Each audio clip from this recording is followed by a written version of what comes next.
Okay, finally we'll take a look at question number 7 there, where they're asking us to find the perimeter and area of the composite figure. Remember, a composite figure is simply a conglomeration of figures. They take a bunch of figures and put them together and make something that perhaps looks a little bit wacky, and that's a composite shape. Okay, so we have to find the perimeter of the shape first. Well, that should really be the easiest part, because remember, we're just taking the side lengths and adding them up. Now the problem with this question is they've given it to this in pieces. So we've got to treat this in pieces here.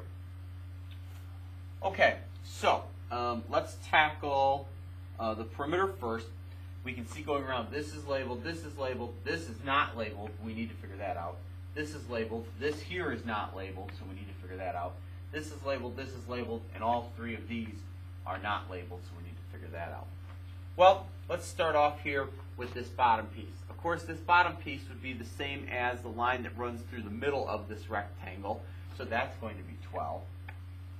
And from there we can go jump right up to the top and also get it being 12. This piece up top here would of course be the same as the bottom, so we can go ahead and get that, mark 9 right now. And this piece up top here would be the same as this piece below, 16.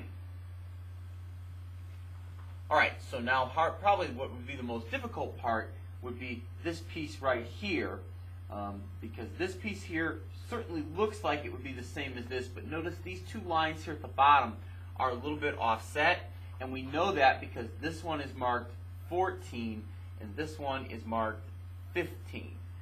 So that means since this is one longer, 14 versus 15, that distance there is actually representative of 1 foot. So it's not actually 10 we're going to label this, we're going to label this 9. Okay, and now that we have that, now we can find our perimeter. We're going to add up our sides here. So we look at this left side, I've got 14 and 10. 14 and 10, that's going to go together to make 24.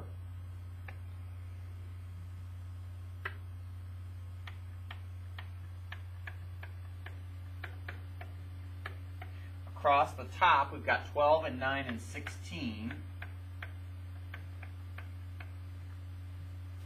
And that's going to go together to make 37. Going down this side, and I'm going to put these two odd ducks together even though they're not connected, 15 and 9. That's 24.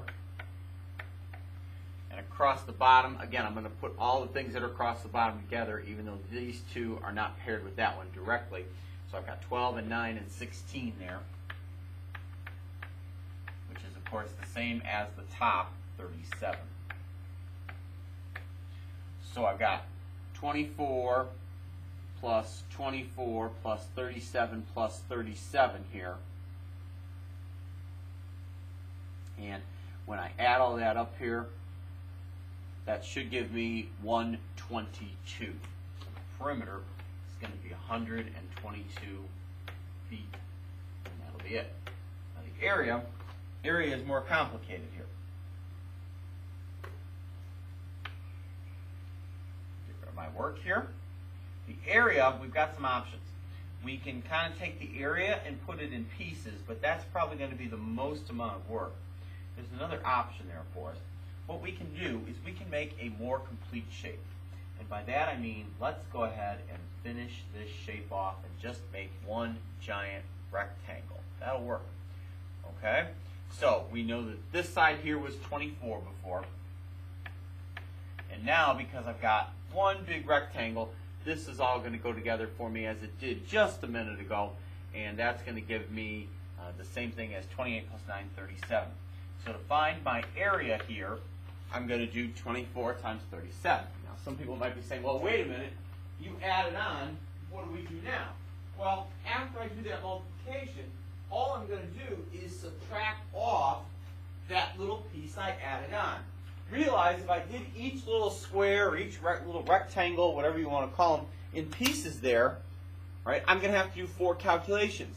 But now I'm going to do one giant calculation, the 24 times 37, which is 888.